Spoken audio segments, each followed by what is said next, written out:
It's April 20th. Oh, and you'll look at me too, by the Okay. way. All right. My name is Michael D. Schatz. It's April 20th, 2014.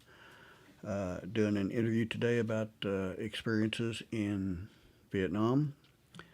I was in a elite part of the Marine Corps called Recon, and I served 19 months in Vietnam. I did a first tour, then extended for 6 months. Then I was on my third extension when they said go home. Um, Held the rank of corporal. Should have been a sergeant. Got busted once. Um, and today we're doing an interview. All right. So, Mike, were you drafted or did you enlist? The writing was on the wall. I was going to get drafted, and I figured I would rather join and go with the Marines than being drafted and have them tell me where to go. And so the day after my 18th birthday, a friend of mine, Charles Clemens, we called him Butch, from Tonkawa, we played football together. We decided to join the Marine Corps. And about 2 weeks later, the draft number came up, and I was 13. So, where were you living at the time? Here in Tonkawa, went to school here in Tonkawa, played football, graduated. I pretty well knew that I was going to join. My dad would not sign for me to join, so I had to wait till September to join. We graduated in May, so a buddy of mine went out to California, and we did the Haight Ashbury and travel around California and all that for our last summer of freedom before we joined up, and had a pretty good time. So, what was Tonkawa like around that time? Not like it is today. Not all the restrictions, not all the paranoia and all the safety concerns. I mean, you didn't lock your house, didn't lock your car. You could do things, and it wasn't a major homeland security breaking of the law kind of thing. A lot more fun, a lot more freedom. So, do you have any specific memories from high school in Tonkawa with maybe some of the guys that you ended up going overseas with? Um, well, I joined with Butch, but actually I ran into two other guys from Tonkawa while I was over there. And the reason I joined the Marine Corps, a guy named Lee Derrickson, his name is on the monument in front of the high school. He was a year or two ahead of me, and he joined the Marines, and he was on his second tour. And I thought, Lee was a pretty tough guy. I thought, oh, I'll follow what Lee did. So I wrote him a letter and said, hey, I want to join the Marine Corps. And there's this big delay in letters, like 2 or 3 weeks to get there, 2 or 3 weeks to come back. And I was waiting to hear from him, and in the meantime, I went to a WSI water safety instructor camp down in Ardmore with some the girls from my senior class, and I heard that Lee got shot. He died, and I thought, man, that's pretty rough. I get home 2 weeks later. I get a letter from him because of the delay in the mail. It says, "Don't join the don't join the Marine Corps." Um, Talked to my uncle. He said the same thing. We grew up on a farm, so my uncles and my dad and everything, they had a lot of land. We did a lot of the tractors and trucks, and we had horses and hunting and fishing, and it was a pretty good time to grow up, and we had a lot of fun. I had a lot more survival skills, like my mom taught me how to cook and sew. Dad taught us how to catch fish, clean it. We could go, we were little kids, 8, 9 years old. We would tell mom, hey, we're leaving in the morning. She said, okay, be back at supper time. We'd take a rifle, go down the river, hang out all day, come back. Not a big deal. You didn't worry about people trying to kidnap you or stranger danger crap. It was just a simpler, easier, more relaxed time to grow up. So, I think you touched on this earlier, but why did you join? Probably because my uncle, he was a Marine in World War II. He was in Saipan and Okinawa and everything, and probably because of Lee.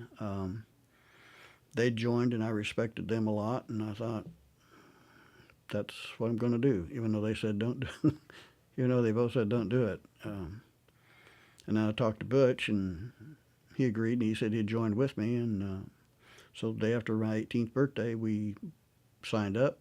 And the next day, the 14th of September, 1967, we're at MCRD, San Diego, California, boot camp. So why did you pick the service branch that you joined? Well, their uniforms really look great. Uh, Mainly because I knew I was going to Vietnam. And if I was going to go to Vietnam, I wanted to go with the best fighters, and the Marines were the best fighters. If I'd talked to other people. If I was wanting a good school, I'd have probably went to the Navy. If I'd want to do something different professional-wise when I got out, I probably went in the Army. But we were going over there. I knew I was going to Vietnam, and so, hey, go with the best. Do you recall your first days in service? Oh, yes. It was like the first 24 hours of boot camp. You know, you stand on the yellow steps, and you go in, and they got harassment and this and that and the other. And they had us kneeling down in front of these cubicles in a line. DI stepped out just for a second, and I kind of looked down at Butch, and he kind of looked over at me. We both shook our heads at the same time, like, what the hell did we just get ourselves into? It was different back then. I'd heard my uncle talk about what it was like when he went through boot camp. And in 1967, you know, you screwed up. DI'd look this way, he'd look that way, nobody's looking. You know, they'd pop you, stuff you in a wall locker and make you do facing movements. I mean, they were in your face. They were training you to go to war, and they didn't have time for anybody screwing up, slacking. We had guys drop out. If you screwed up, you went to a correctional custody platoon. You did not want to go there. They ran around with these hats and sledgehammers, breaking rocks all day. And one look at those guys thought, nah, I'm going to be squared away. I'm going to play the game. And actually, once I got into it, I really liked it. Best thing I ever did. So that kind of leads into the next question. What did it feel like?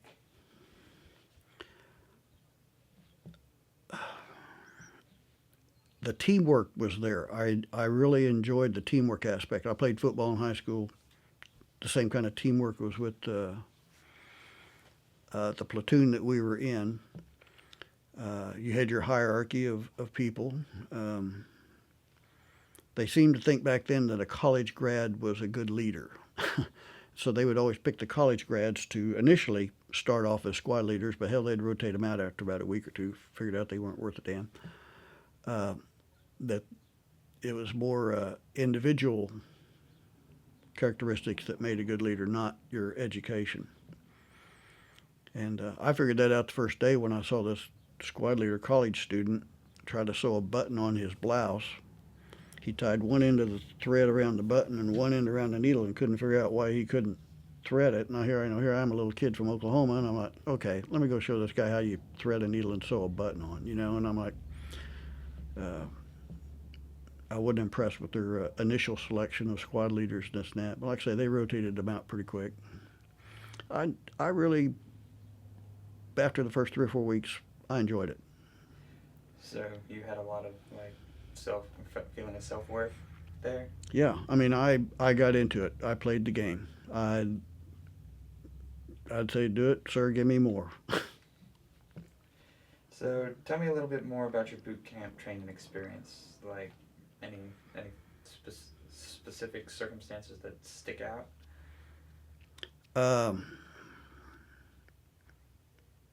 It was intense, and they instilled honor, integrity, as well as physical training.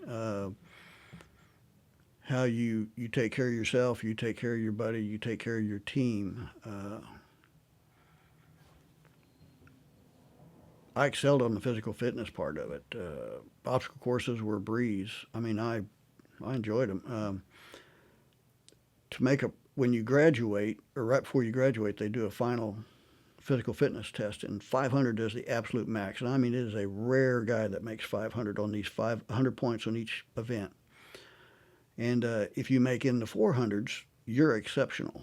And I made 432 on my final uh, physical fitness test. They called it the 400 Club. It was a big deal. Most guys made 200, 300. You had to have, I think it was over a 150 just to graduate. So I really enjoyed it. I enjoyed the historical parts of it where they talked about the history of the Corps and the spirit of the Corps and all that. It was just, it was one of the best decisions I'd ever made in my life because even today, parts of it are still with me. I mean, it was the best decision I ever made. Made me a better person. So, mentally and physically, how did you get through it? Because obviously it was tough. Um, did you have like your group of supportive friends, or was it? I had an advantage. I was small, 5'5". They have what they call a house mouse. And the DI picks 2 or 3 of the real small guys, and they kind of use them as their gophers. And of these 3 or 4, they have what they call a chief rat. Well, I was the chief rat. I was in charge of the other 3 house mice. And we'd come in the morning, we'd straighten up, make the DI's bunk and shine his boots, do this and do that, and da-da-da-da. And I would just make sure these guys do all their stuff. Well, I also had access to the training schedule. Because nobody knew anything what was going to happen during that day. I mean, everything was just a big surprise. They'd march up for shots one time, then you'd go do PT, then you'd go do this, go do that. And just not knowing was chaotic. Well, I had the power. I had access to the training schedule. I knew what the DIs were planning. I could hear them talking in the next room. I knew who was in trouble, who didn't. So they all listened to me. And I was, nobody picked on me. Nobody ever gave me a hard time, even though I was one of the smaller guys. I had a power advantage. I was a chief rat. All right, now we're going to move on to some of your experiences. I know this is kind of like duh. Sure. But which wars did you serve in? Vietnam, Desert Storm, Enduring Freedom.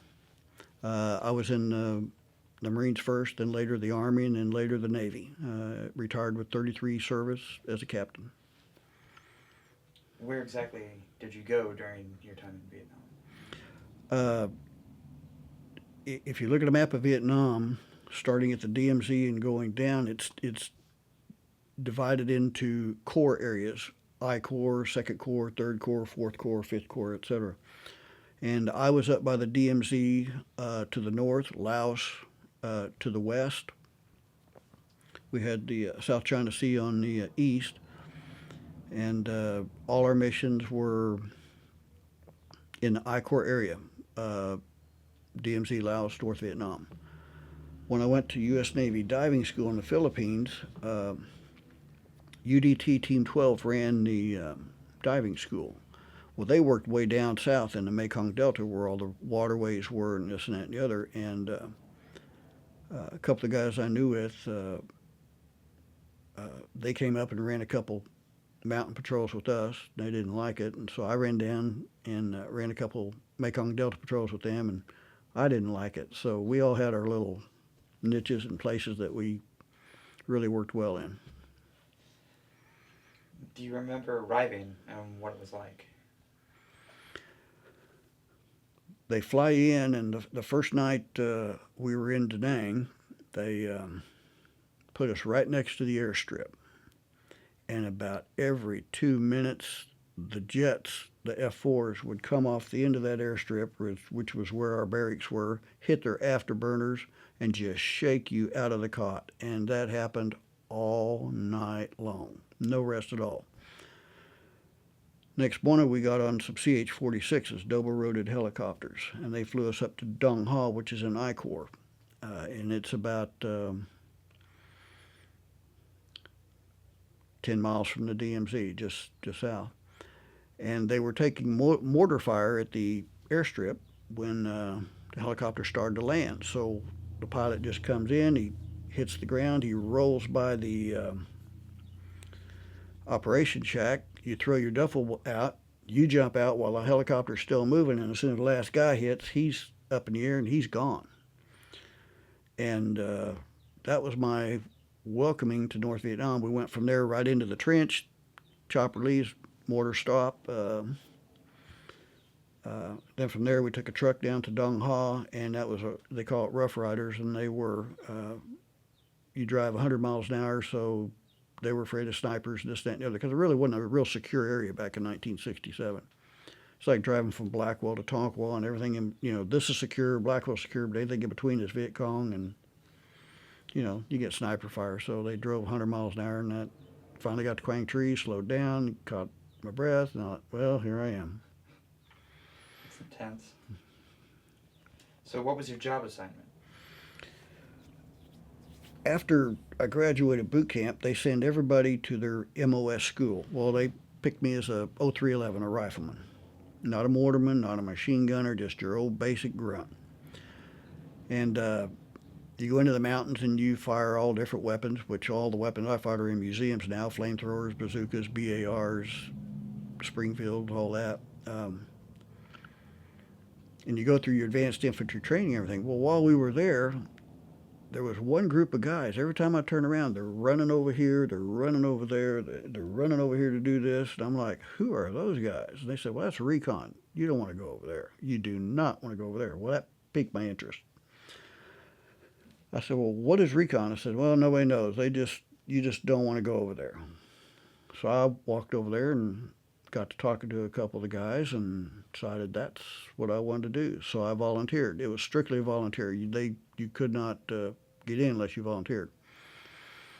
And I passed all my physical fitness stuff. I was a Class 1 swimmer.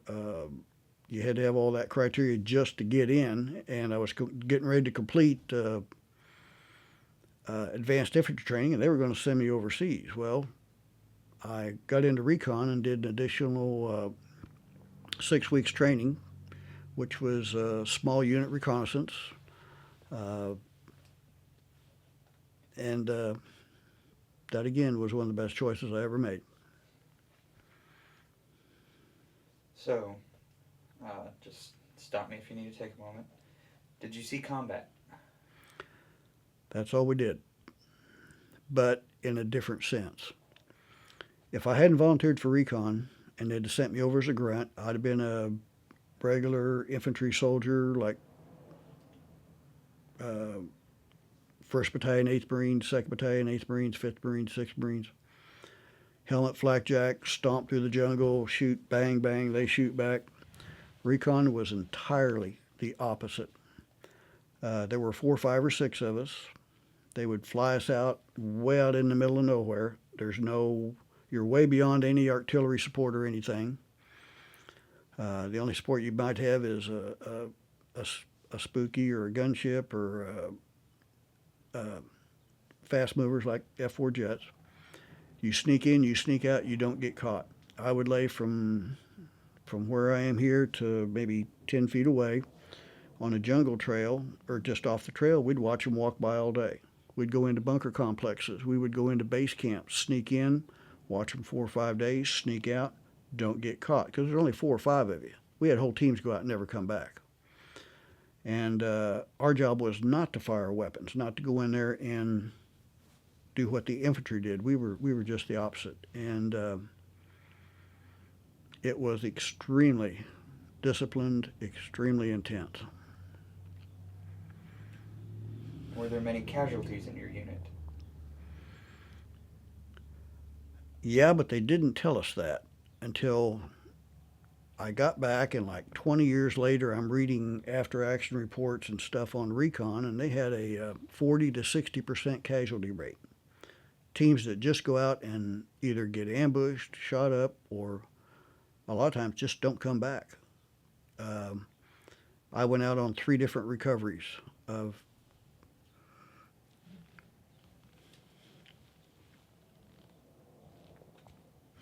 teams that we'd lose contact with, and we didn't have any infantry to help us, so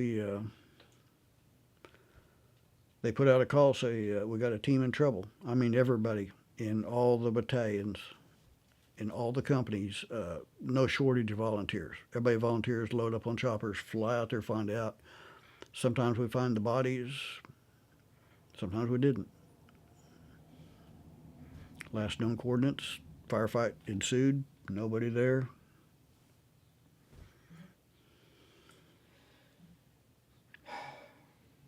Tell me a couple of your more memorable experiences, good or bad, if you can handle it.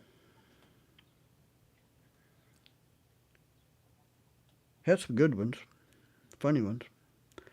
Uh, we had some elephants crashing through the jungle one time. We thought, boy, we were fixing to catch hell. Called in artillery. Called in artillery. Walk out next morning, there's these dead elephants. Uh, when we were on radio relay security on the top of these mountain peaks, we got in some bad water one time. Couldn't go on patrol, so they put us doing security on these, what they call the rock pile. And they had these rock apes up there. And they was all the time tripping our trip flares and this and that and the other, and digging through our garbage and stuff. And, you know, they'd always, they were always a pain in the ass. Had one of the guys get up, go to the latrine one night and walked right into one. Tore his ass up. I mean, nothing fatal or anything, but I mean, he had him all scratched up and bit up. And these, you know, not much bigger than a chimp. But we sure gave him hell after that. And then there was the tiger. Tiger was probably the best animal story we had. They were doing a what they call a stingray a stingray operation. They sent a recon team out to make contact and figure out where the enemy's at. And then they go in with all this air support. Well, they do that 2 or 3 fronts. They pretty well know where these guys are at, like they're scattered out in a huge area of the jungle where the enemy's at. Well, then they send a bunch of infantry over there, and they start approaching that area, and they figure they'll run them back this way. So they put 3 or 4 teams here so that we can call in artillery and all kinds of stuff, kind of a pincer movement. Yeah, sometimes it worked. But we had 3 teams. And we were probably 50 yards apart, looking down kind of on a valley. And the center team all of a sudden just went crazy, yelling and screaming and shooting and everything. And we thought, oh, they got ambushed. Shit's hitting the fan. And what had happened a tiger had came up and grabbed one of the Marines around the neck and was dragging him off. And was dragging him off towards our position. So we all kind of get in line, and we come back, and we see the tiger, and between the 2 teams, the third team, they're kind of out there, and they left him there to monitor. We channeled this tiger into a bomb crater, and he's still got the Marine around the neck. Well, we shoot and kill the tiger. We call in a medevac chopper. Chopper comes in. Well, when they load the guy up, we throw the tiger on there. The company next to us, I was in Delta Company and I was in Force Company. Echo Company, one of the guys used to be a taxidermist. They take the guy to Third Med to deal with him, and he lost his voice box. He was really screwed up on the neck. Lucky it didn't kill him. They took the tiger and they skinned it. Okay, made a rug out of it and sent it to this guy. And we'd heard that he'd lost his voice and this and that because we never saw him again. Okay, and I'm thinking that's the end of the story. Wow, that was, you know, the guy got the tiger at the end. I went to my one and only recon reunion last year. That's a whole story in itself. I should have gone a long time ago, but I finally got the courage to go to one. And the tiger guy was there. He's been living in Florida, doing great. He's talking about how he's got this, we all thought that he was, you know, they said it tore his voice box up. He couldn't talk. He'd be disfigured for us. This guy's running around throwing beers back and this and that and the other, showing us pictures of, in fact, over there, I've got a picture of me with the tiger skin. And it all turned out well, except for the tiger, you know. It was... you don't think you go to Vietnam that, you know, you're going to get attacked by a tiger. We used to get these huge rats, about as big as a possum around here out in the middle of the jungle. They'd bite us. Well, they'd medevac you out, rabies, this and that. Until they figured out all these rats living in the jungle don't have rabies. So after that, you had to put a Band-Aid on it. You couldn't get out because of a rat bite anymore. I mean, just the animals alone were good. They had when we were radio security for the rock pile, this huge mountain that just goes up into a peak.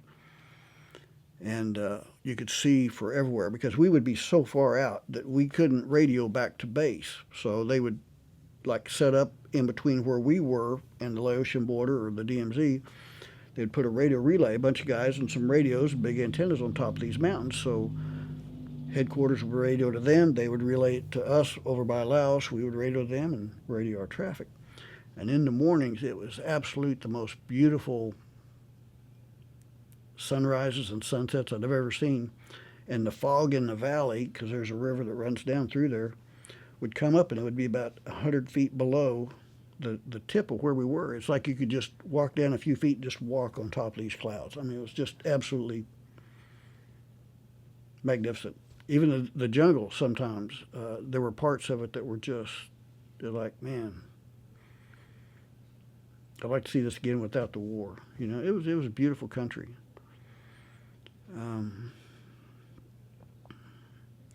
There were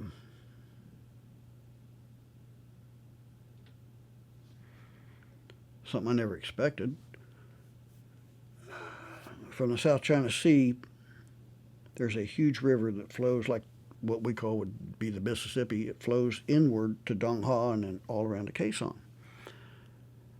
And so a lot of ships, they built this big harbor right there. They called it Oscar Relay. And they'd have these ships going back and forth down the river, taking supplies inland. And now Dong Ha was only like 8 or 9 miles from the DMZ. Well, the North Vietnamese figured this out. Nighttime, they would send these guys walking down, and they would take mines and float them out into the river. And they were disrupting the shipping with mines. Well, they didn't know what to do, so they called recon. So they call us up, and we start doing patrols and everything there, trying to catch these guys. What they call them sappers. And we got there. We'd been there 4 or 5 days, and we were patrolling at night and kind of sleeping during the day. And so I'm like, boom. I'm in my rack, and I thought, well, is that an artillery round or whatever? We run out there, and a troop ship hit a mine. And we didn't know what to do. What happened was they were taking some infantry guys in from the jungle. They took them to Dong Ha, and they were going to take them by boat to Oscar Relay, where the beach is, kind of like China Beach is, way down south in Da Nang. And they were going to they had places for these guys to lay in the sun, regroup, take it easy for a while, get some good food. And they just load these guys on the ship. They got their helmets, their flak jackets, and all their stuff. No life jackets, because they're just going from Dong Ha maybe 20, 30 miles to the coast. Well, the ass end of the ship just starts to settle down. And pretty soon just the tip of the bow is sticking out. Well, these guys they're having a rough time. So we all just go out there and start. It's probably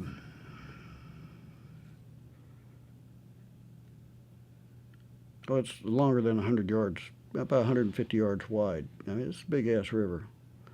So we run. Let's see. We ran upstream, so that when you swim out, the current would carry you down where the ship is. We would grab hold of Marines, bring them to shore. Had some corpsmen there, run upstream, swim out to the ship, bring it back, and I'd been a lifeguard all through high school. Uh, I taught swimming lessons, and in basic rescue, it's reach, throw, row, go. Do a reaching assist first. Can't reach it, throw something to them. Can't throw something to them, you take something out to them that floats. Can't do that, you swim out and actually make contact. And had a guy with broken legs. I think it was on my third trip. Grabbed him and I cramped up. Worked one leg and then the other. And I was making good progress getting him to shore. And then my arms just went like butter, and I couldn't make any. I lost all forward momentum. And I turned around and looked at him and said, I can't do it. We're like, and his head goes back, and down he goes. And I panicked. Boy, I panicked big time. First time I'd ever done that in my life in the water. And I'm about to go under, and all of a sudden, here comes one of my recon guys with a rubber mattress. We all slept on the rubber mattresses. And he gives me the mattress and just swims off. And I'm thinking, why didn't I grab my mattress?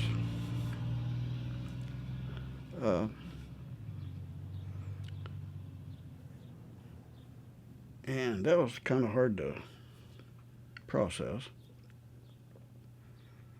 And when I came back, I was a lifeguard instructor. And I taught out to college and this and that and the other. And I was a hard-ass instructor. And a lot of these kids, I'd try to tell them about panic and this and that, and they joke around. Boy, I'd get in the middle of their ass. Never ever told them why. Never really, I mean, I taught them stuff that wasn't in the book, but I never wanted them to feel what I felt that day. It was a bad day. So, good times, bad times. Yeah. You weren't a prisoner of war, were you? No. Okay. Were you awarded any medals or citations? Quite a few.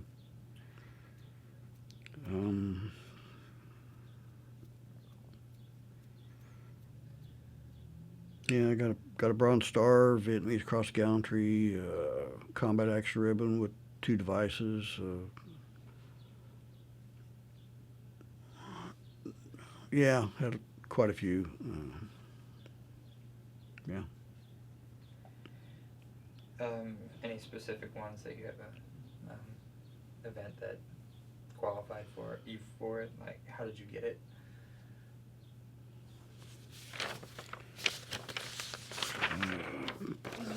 Got a Bronze Star for basically my first tour.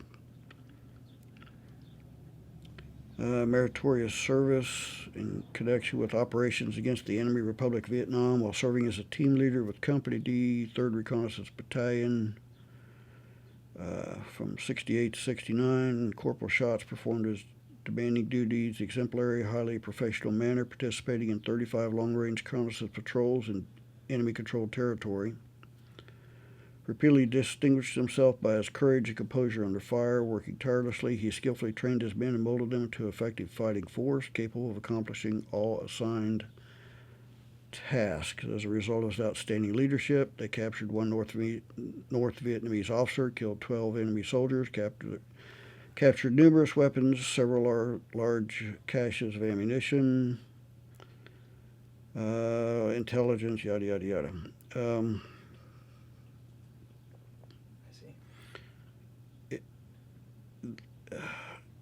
35 was the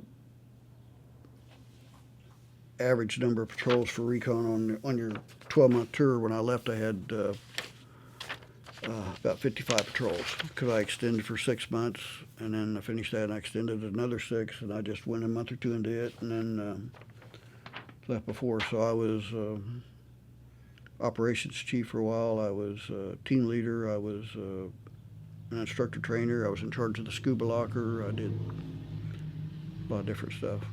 I was there. Starting to get hot in here. Let's take a minute. I'll run the AC back. Okay.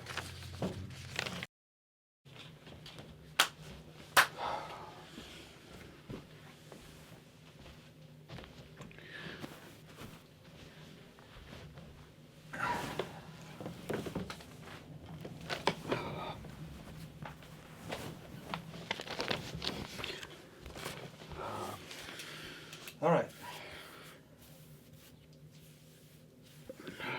Where are we at? We awarded any medals or citations?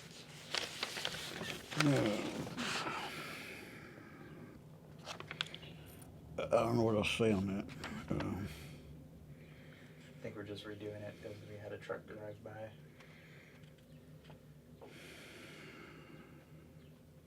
You mean the citation Yeah. that I read? Yeah. I mean, you can just cover the highlights of the bigger ones. And I think we're keeping it to your time over there during the first.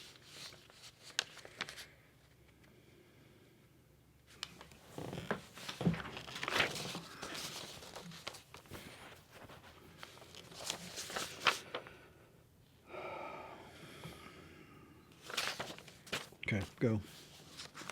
Ready when you are.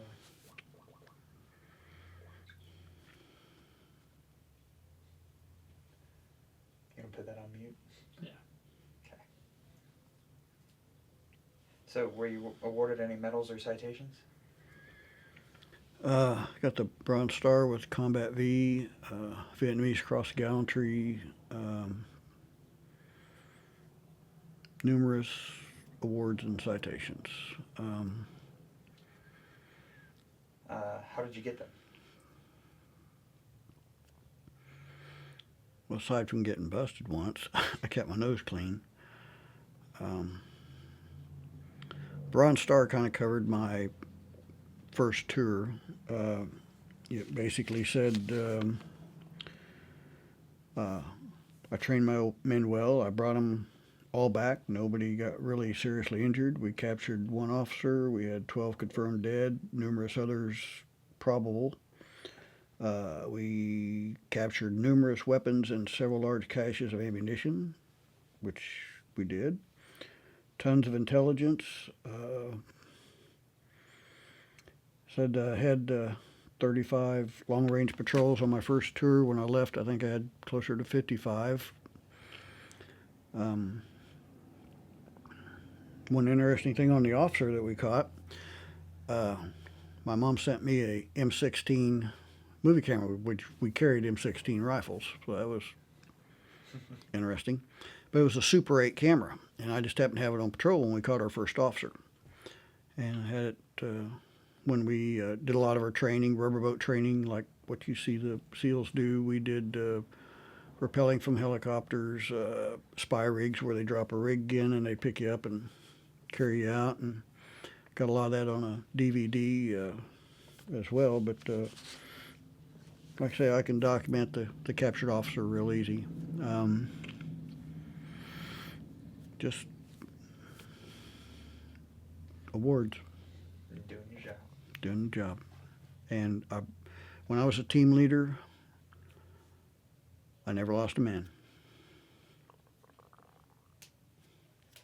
So, this is the next segment about life in the service. So how did you stay in touch with your family? Mail was like 2 to 3 weeks to go out, 2 to 3 weeks to come back. Letters. I think we had it better than these guys in Iraq and Afghanistan who talked to their wives and their family 2 or 3 times a day. I can't imagine talking to your wife, you're having a bad day, and then going on patrol and trying to stay focused on what you're doing. The gap was really a blessing for us because we stayed mission focused. It was a pain in the ass, but it was a blessing as far as getting the job done and keeping your mind on what you're doing so you came back alive. Did they do a lot of censor with your letters? Or? No, not until you left Vietnam. If you left Vietnam and you had a bunch of letters and photographs and things like that, they went through all your stuff. And anything they felt, which was some little corporal or sergeant that was would be offensive to your family or whatever, they kept or threw away. And I lost a lot of good stuff. I mailed a lot of it back, but some of it I kept with me. And like if you had a diary or anything like that, immediately it went in the trash. But what I did was I had like 6 different map sheets that showed the area that we were in, and anytime we went on patrol, I put it on the map sheet, and on the back I wrote a little brief summary of what we did. So for the patrols that I ran, I put all those maps that when I was getting shored in a box and sent them home when I was operations chief. And so I have a pretty good record of where I was at and what I did and what patrol was what. And otherwise, I'd have lost it when I was coming back. So, what was the food like? Crap. Dehydrated eggs, powdered milk. When you're inland, like what we were, like they would bring milk in on a ship, for example, into Da Nang and these other ports, or like Oscar Relay, which is up by Dong Ha, and they would load this milk onto a semi-trailer, not refrigerated, and that convoy would sit there all day in the morning until everybody got ready, and then it would drive very slowly inland, da da da da da da, take a good part of the day, then they'd unload it, and by the time most of the milk got into the bases that were inland, it was soured. By the time anything perishable got in there, it was bad. So you got a lot of powdered, synthetic. If you were on the coast, you ate a lot better. If you were on a Navy ship, you ate a lot better. If you get cans of hamburger patties, we'd go steal those from the mess hall. I was pretty good at that. And I knew how to cook. And my mom had sent a one-burner hot plate, best thing she'd ever sent. And we'd go steal stuff in the mess hall, and I'd cook it up. My team, we ate really well. We ate really well. The other thing she did, she used to work it's Smith International now. It used to be Gruner's Bit Company. And when they ship a rock bit, it is in these big-ass cardboard boxes, and they're tough. And about every month or so, she would pack that thing with Campbell's soup and just tons of different stuff. And when you got a box from home, you shared with the team. Everybody got something. And of course, they liked me because my mom always sent these big, you take a few items out for yourself, you put the rest in the center of the floor, and you shared with your team. That's just the way it was. So did they give you plenty of supplies? Not like that the Army had. We had to scrounge for a lot of our supplies.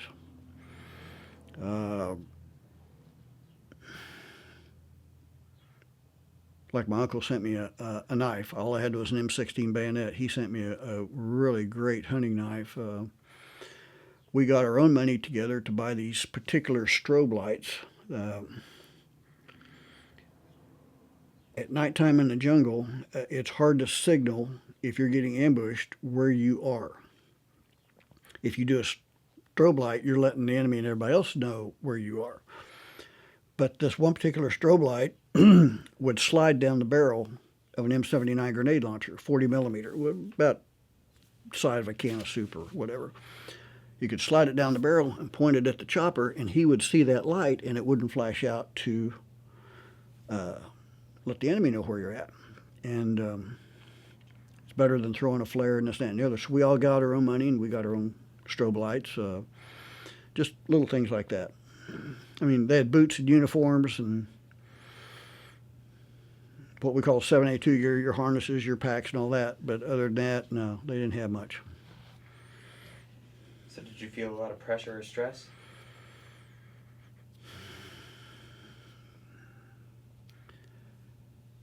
The absolute worst time was getting on the chopper.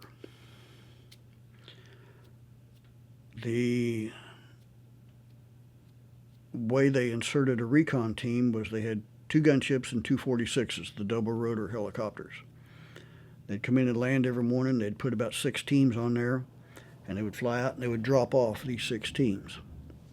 Then they would start picking out the 6 teams that are already in the bush and start bringing them back. Some days they would get all that done. Some days they wouldn't. If they got ambushed or shot at, that threw everything off. So if you were on a day, you were only supposed to be out for 5 to 10 days.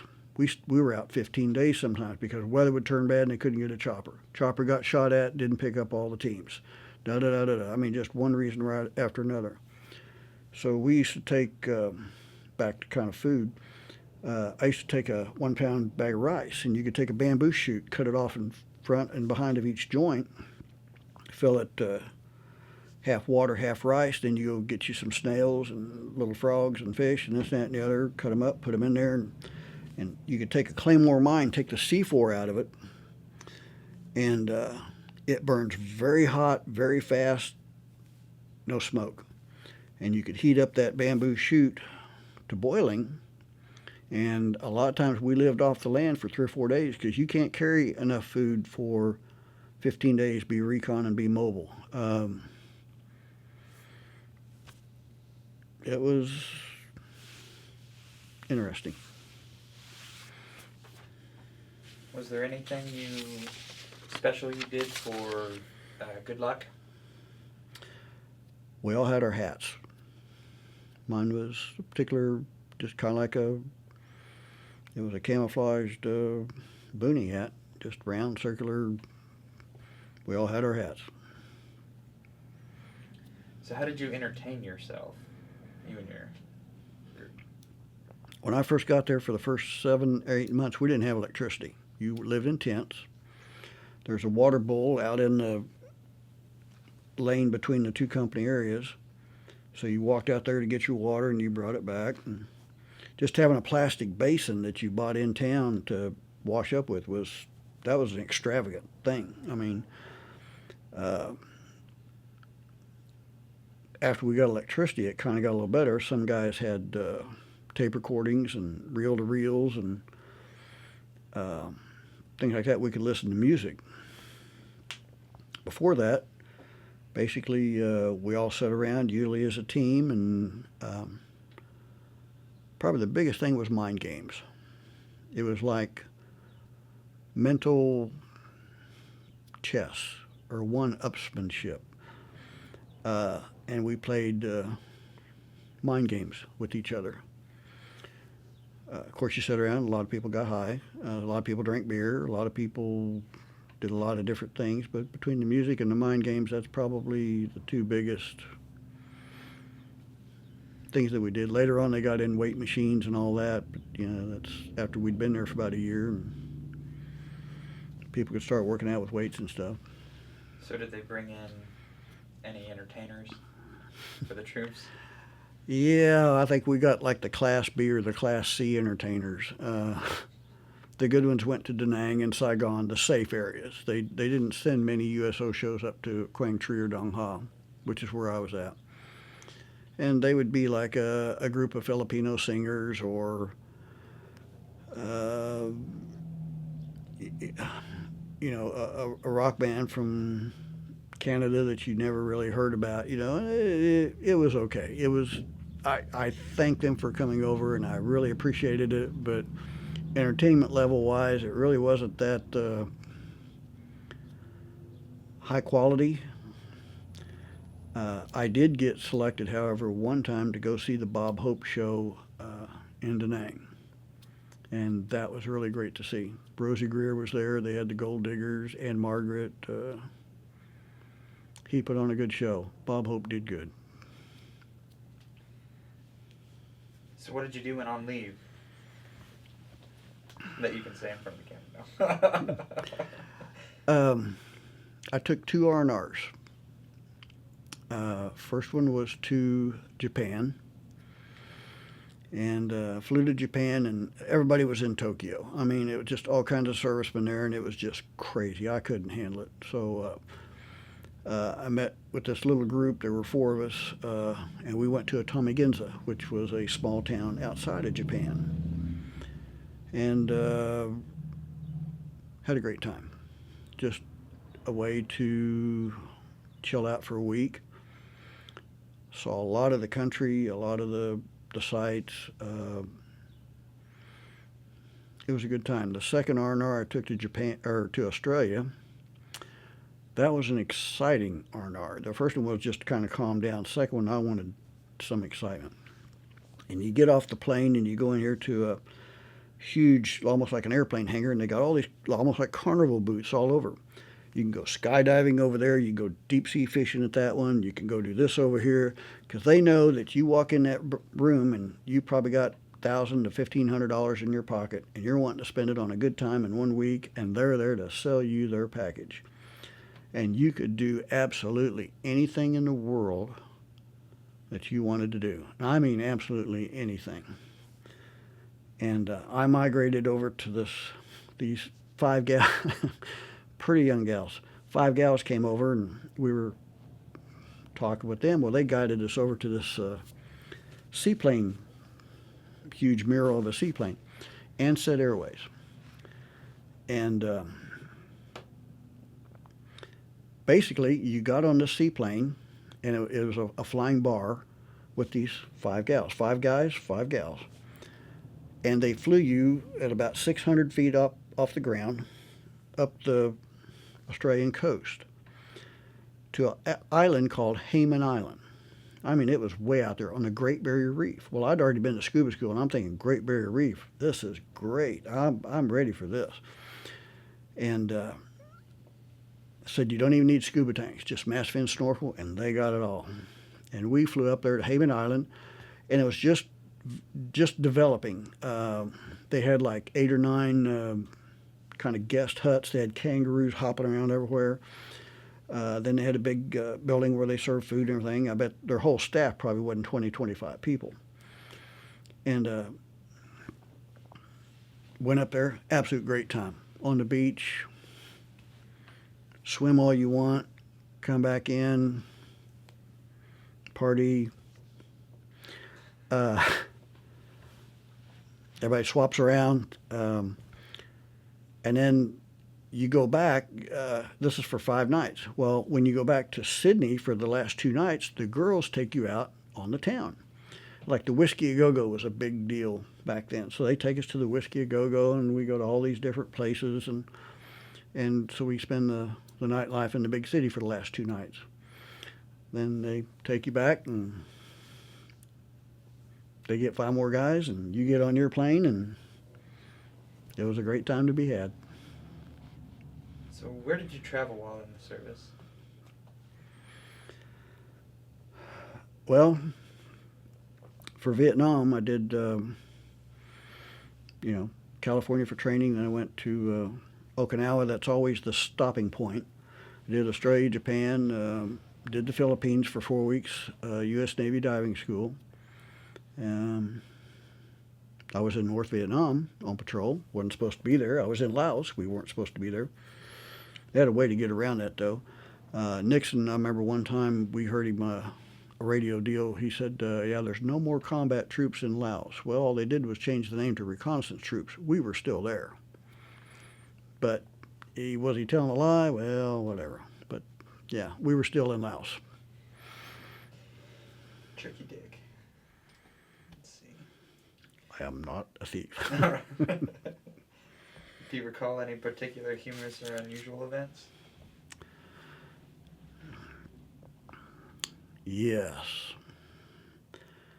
Recon guys got a warped sense of humor. When you first get there, they put you on the lines as security for a while just to kind of get you broke in, used to the climate and everything. After about a week, they assign you to a team, and you're supposed to go out. Well, I just missed going out with the first team that I had been assigned to, which was Godmother, by 1 day. And they went out and just got shot up all to hell. So they came back and everything, and they put me with another team for a while until Godmother could get back up and running again. And they wanted me to go on patrol with them outside the lines. And I really didn't know these guys. And so it's like nighttime, and they're giving me a rifle and this and that, and at the last minute they say, here, no, take this one, and I'm like, well, okay, whatever, I'll take this one. And we walk out, and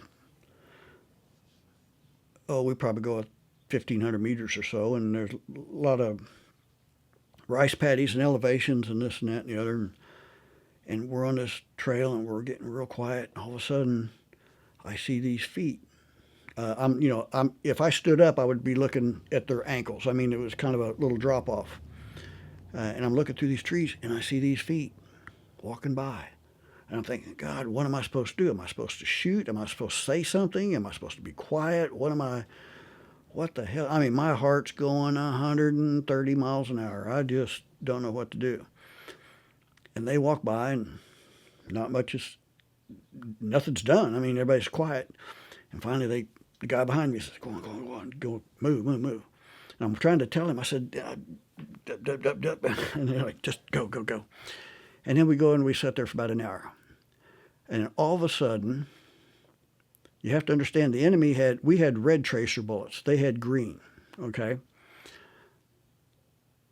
These green tracers, just like 10 feet in front of me, just start going up in an arc all the way like this.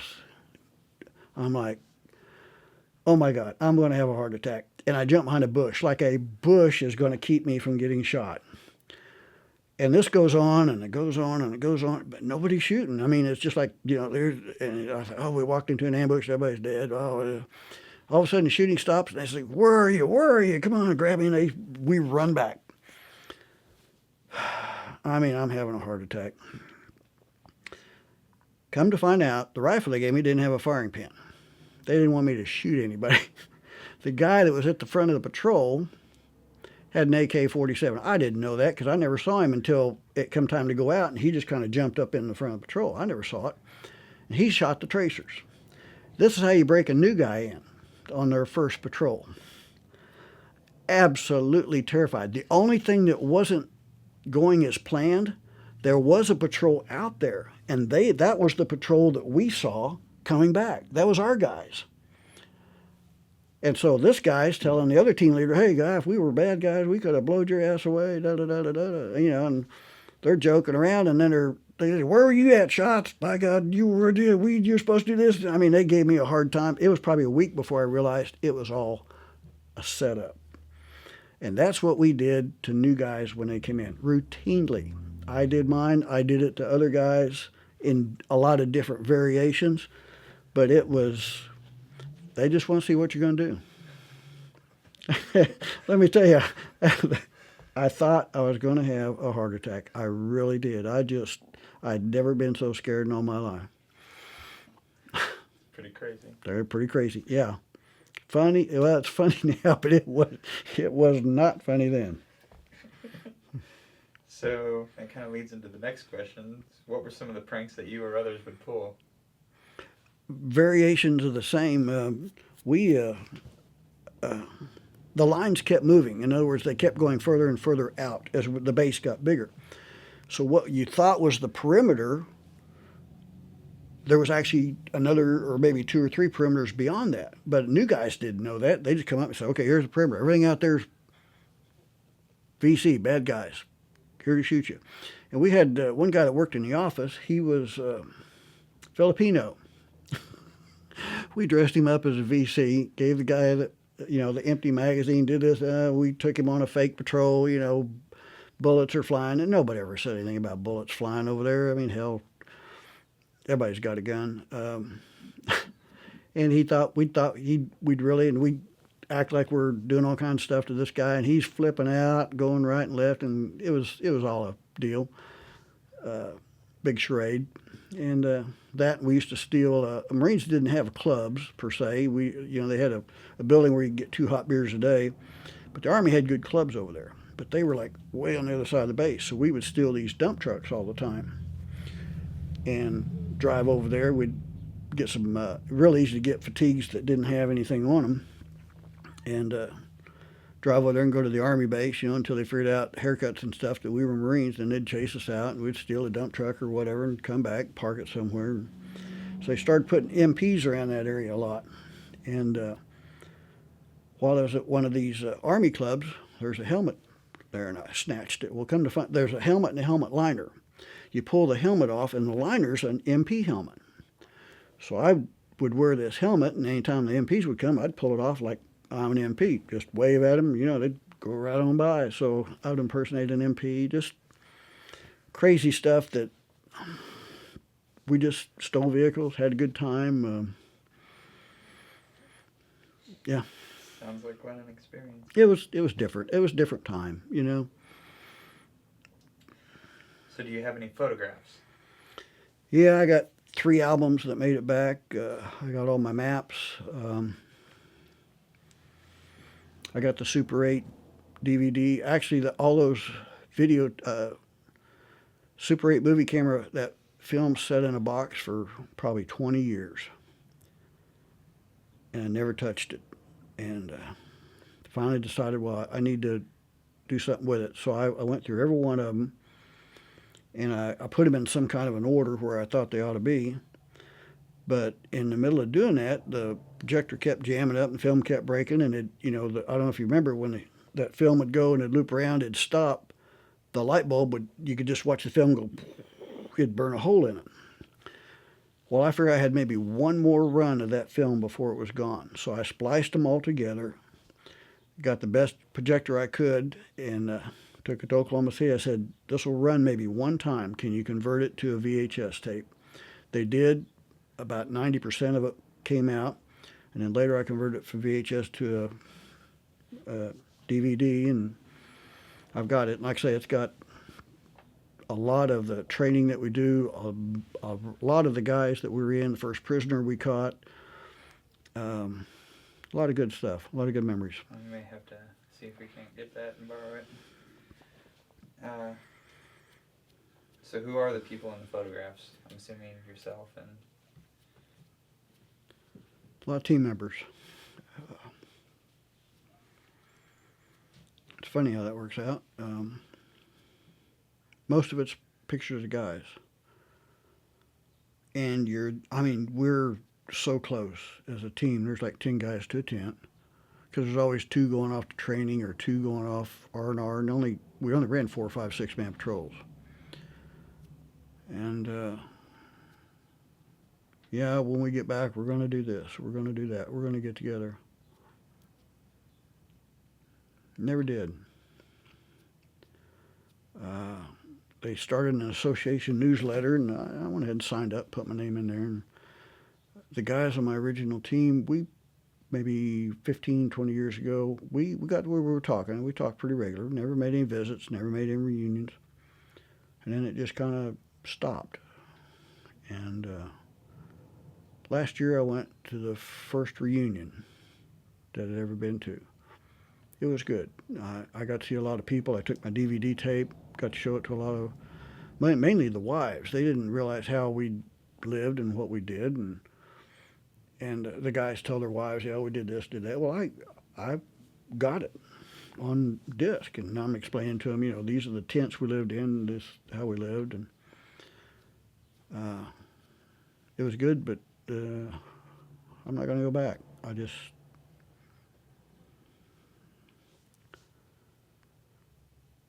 I don't know.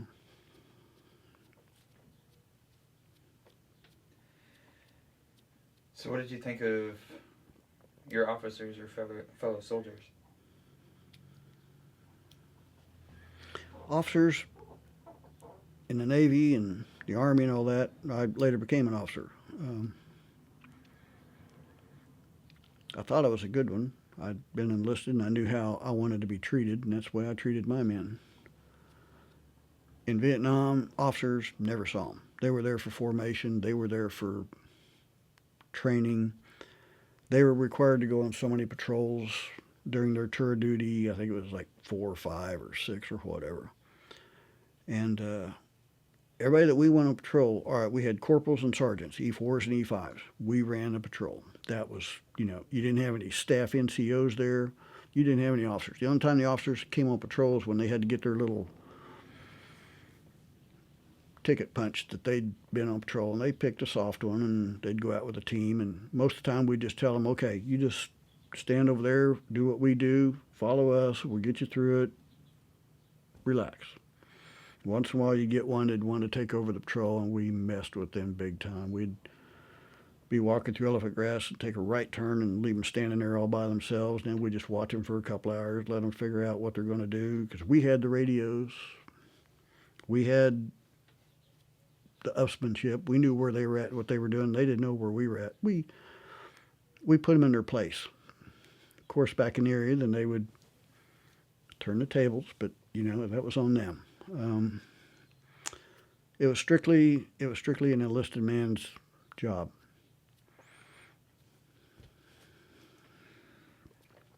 I think you answered this earlier, but did you keep a personal diary or anything? Yeah, and they confiscated it, but I kept the maps with the patrols. That helped a lot. Over the years, I wrote about an 85-page deal of patrols and stuff that I did, and the intent was to, if I wrote it down, I could forget it, but that didn't quite work out. So I got it, and then I got it. All right. Do you recall the day your service ended? October 31st, 1969. Can you kind of... 4 o'clock in the afternoon. When we came back from Nam, they rushed us back. There wasn't no time to desensitize. There wasn't anything. When you were up, you flew to Okinawa. You may have spent the night. You caught a plane and then you flew on back. The day that you were in Okinawa, from the time you landed, you had to get rid of all your stuff, get your paperwork done. If you didn't have your uniform with you, you had to go get one. And when you went home, you were in a dress uniform with all your ribbons and everything. That nothing ever worked out the way it was supposed to, but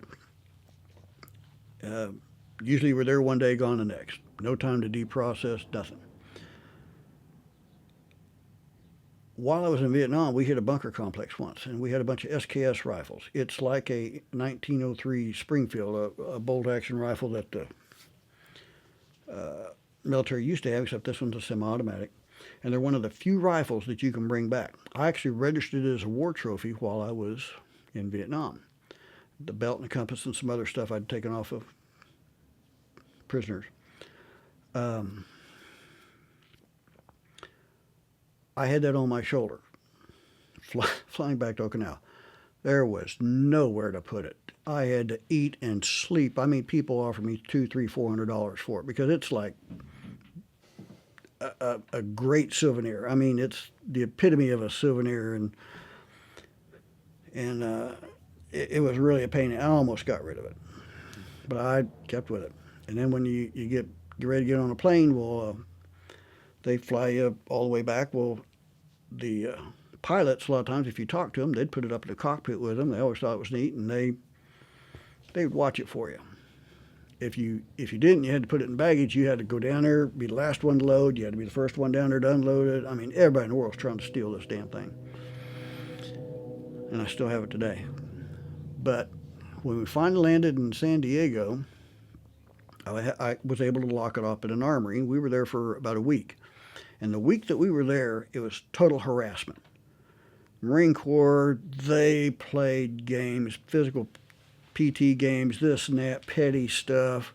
They wanted you to get out because there was nowhere for all these guys with infantry training to go in the military from Vietnam. So they wanted you to get out.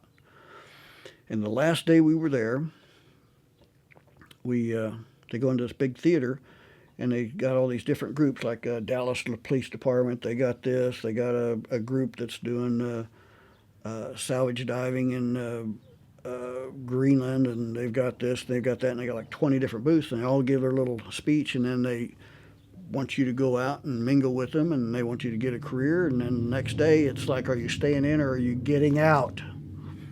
Well, of course, they've had enough. Well, everybody's getting out, and I almost went with they had some deep sea divers, but the guy was talking to two other guys. I couldn't get his attention, and I blew it off. I almost did that as a career, and a lot of guys went police departments, things like that. They had a lot of those as recruiters there.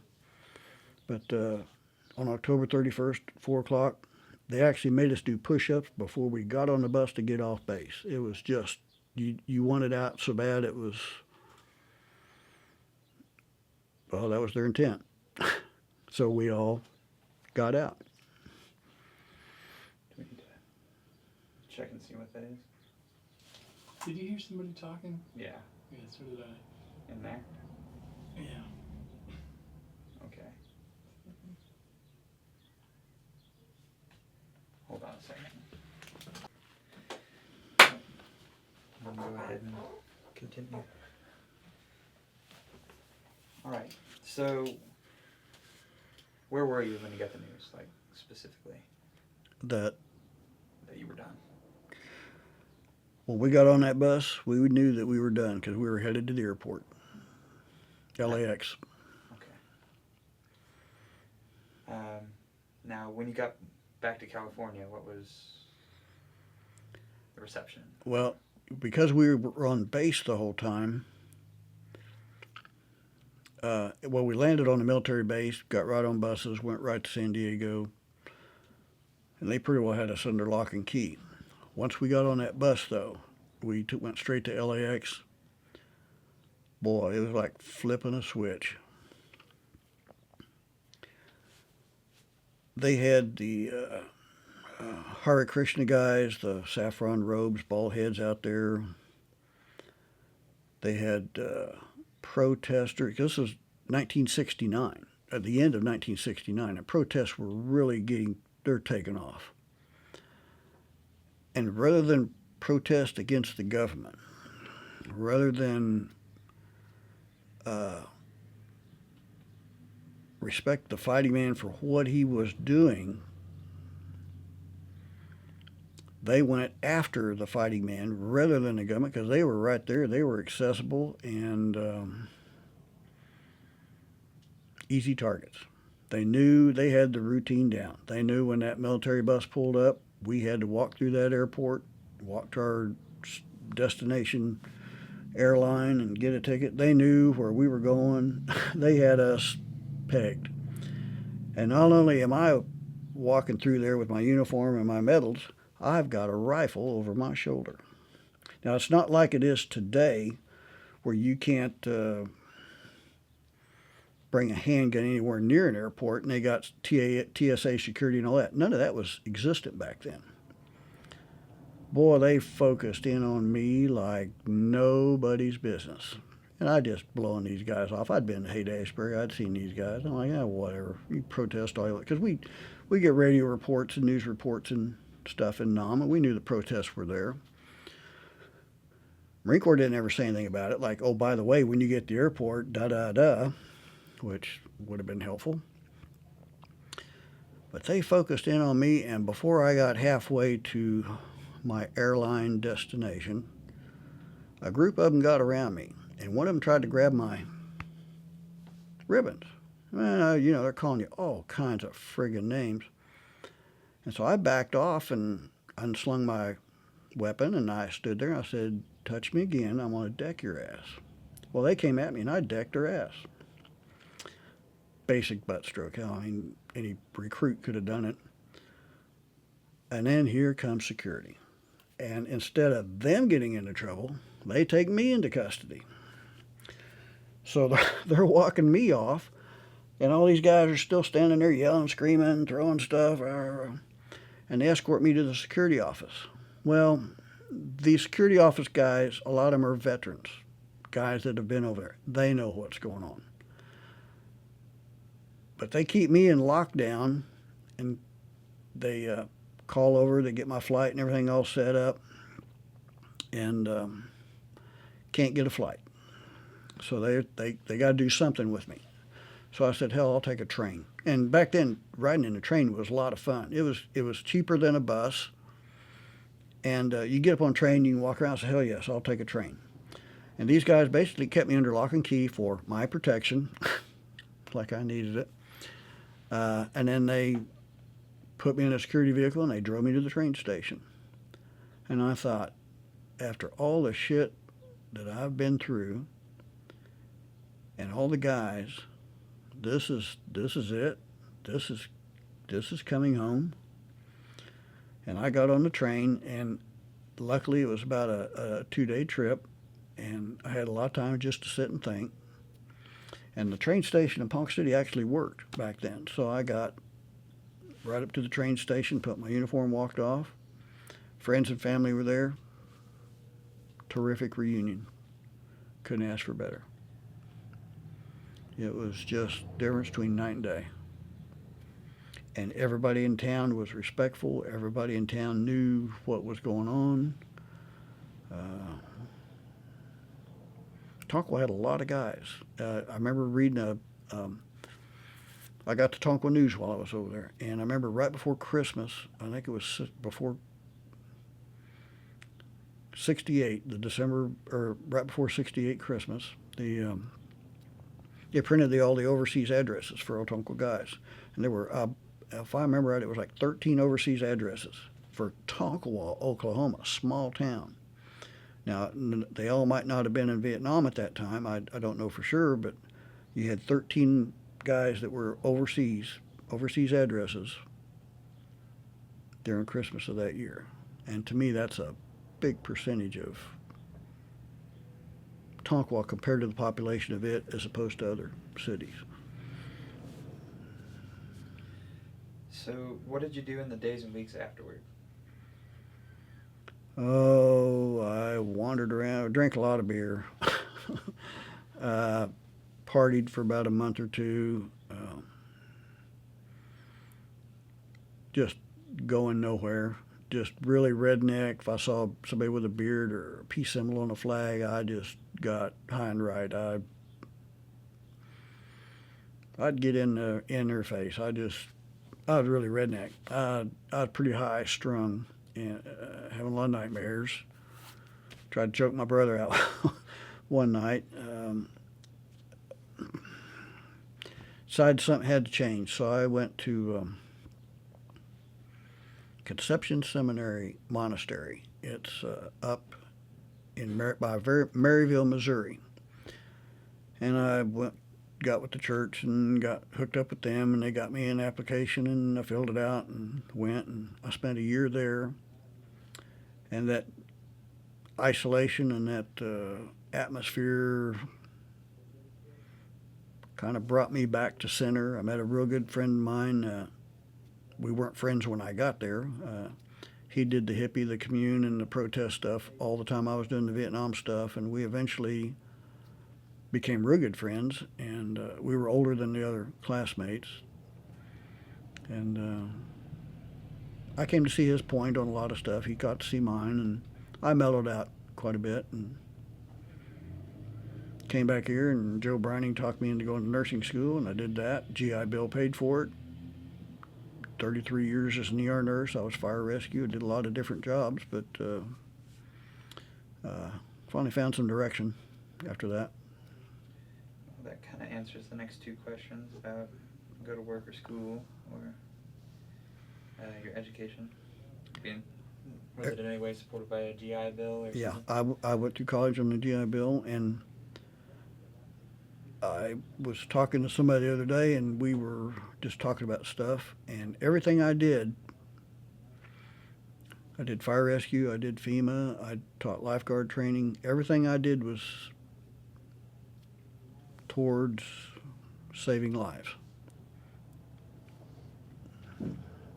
It just turned out that way.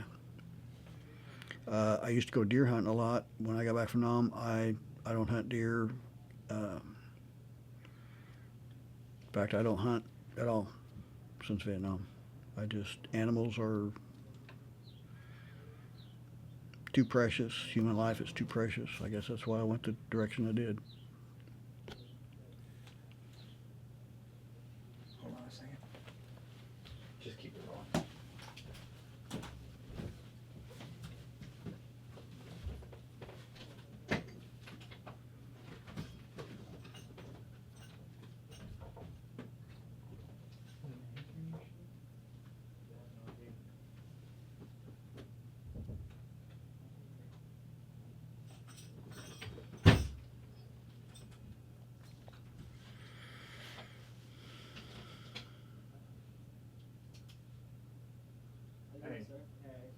recording?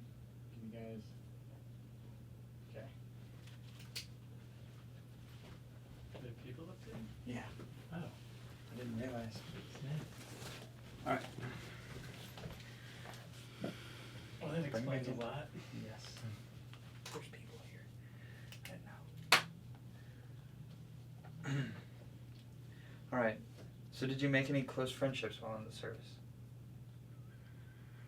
The closest I've ever been to anybody, but it's like that odd relationship I talked about earlier. As close as we were over there, we, as a group, never really followed it up when we got back here. I have no explanation for that.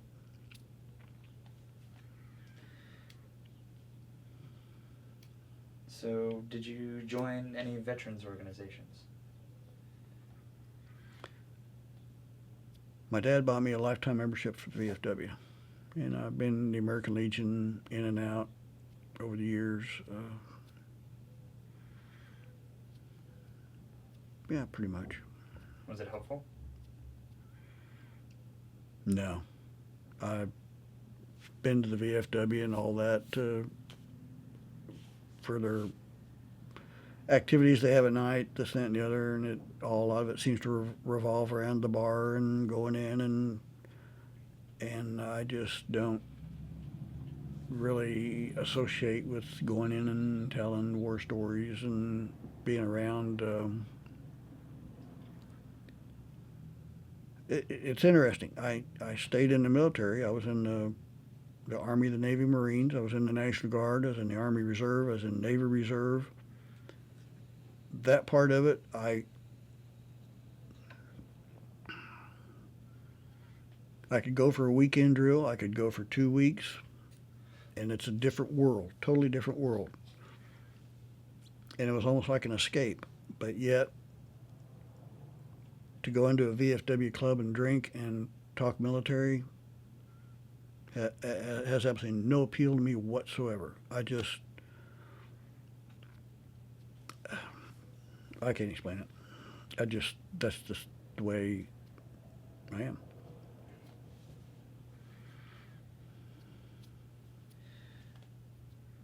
Let's see. I know you probably already answered this, but I'm just going to kind of go on. What did you go on to do as a career after the war? Initially as an ER nurse, I did that for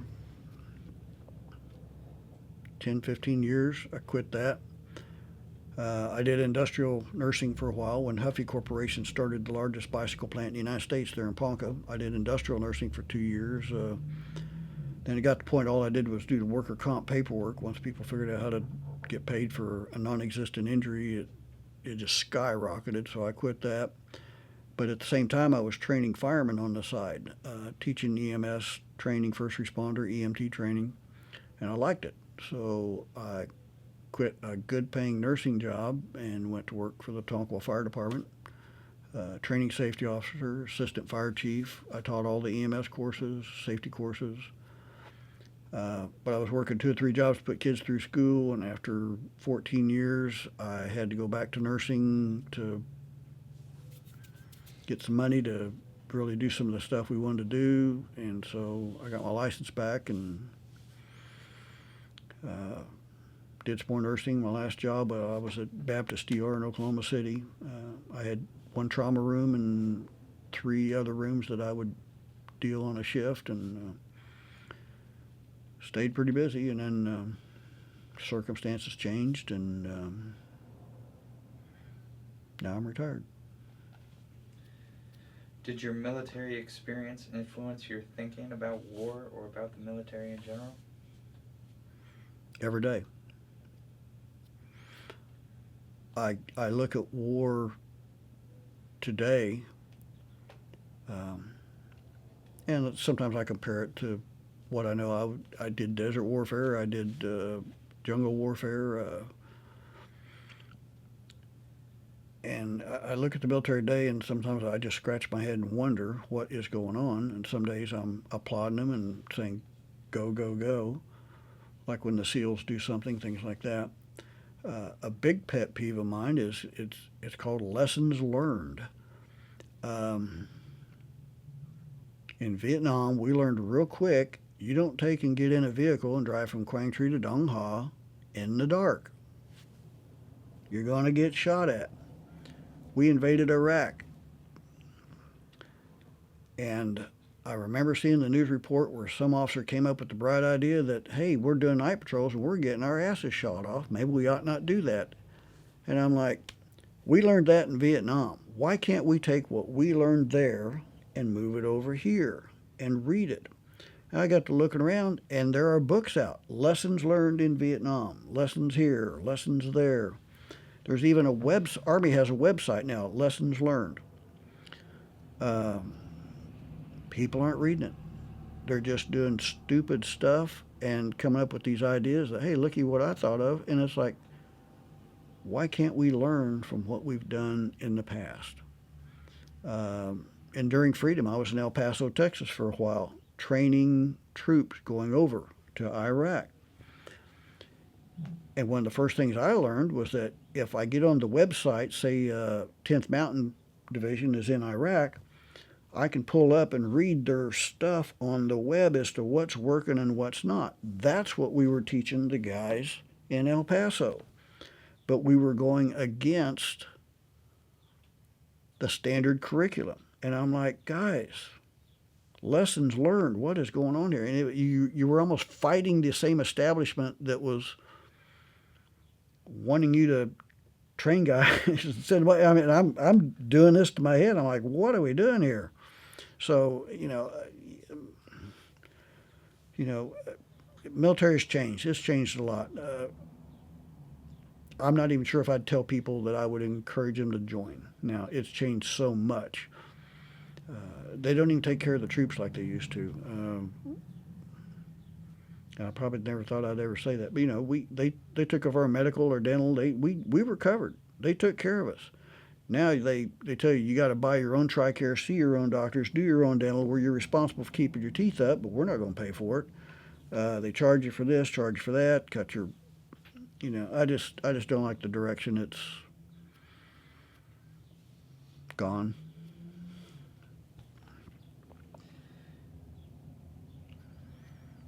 What kind of activities does your poster association have? Anyone? No idea. I never participate. My uncle was a World War II veteran in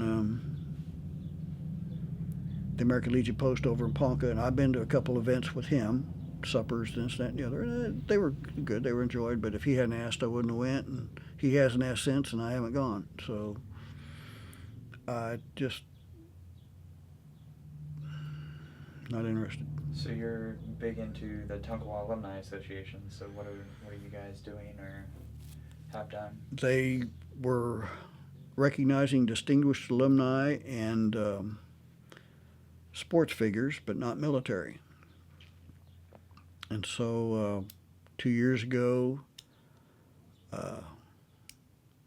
we recognized World War II Tonkawa alumni, combat veterans, got a parade for them, got a luncheon, a dinner, and made a big deal out, gave an award. We did it again with the Korean vets last year. We ramped everything up, a bigger luncheon. They were in the parade, got them a plaque. We're doing Vietnam this year. Next year we're going to do Iraq, Afghanistan. The last kind I had, there were 9 of them, unless there was a couple more that have gone over. And then I'm done. To me, the military needs to be recognized just as much as the sportsmen and the distinguished alumni. And to me, anybody who went to Oklahoma City, went to MEPS, went through that physical they got down there, and signed a contract, deserves a pat on the back, because you don't know where you're going to go, what you're going to do. And especially during the Vietnam, World War II, Korea period, you didn't have guaranteed schools and all that kind of stuff. You just knew that when you signed up, they were going to send you somewhere to do something. You didn't know what it was. To me, anybody who signed that paper deserves a pat on the back. They may have made a cook, you may have been on a ship, you may have done this, you may have done that, you may have been an infantryman. Doesn't matter. If you sign that paper, you ought to get a pat on the back. How did your service and experience affect your life?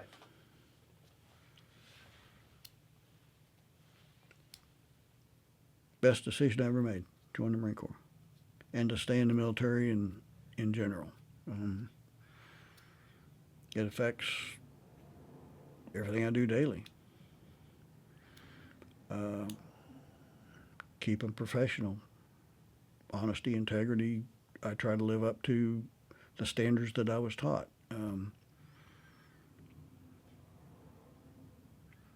Other people tell you whether I did or not. But I learned a lot in the military. It's a whole different world. And I wouldn't trade it for anything. The good, the bad, the ugly. I wouldn't trade it. Is there anything you'd like to add that we have not covered in this interview? Other than, like I said before, thanks to all the servicemen. Anybody that signed that contract deserves a pat on the back, and they deserve respect, and they ought to be recognized for it. All right. Well, thank you. You bet. All right. I think that's good. All right.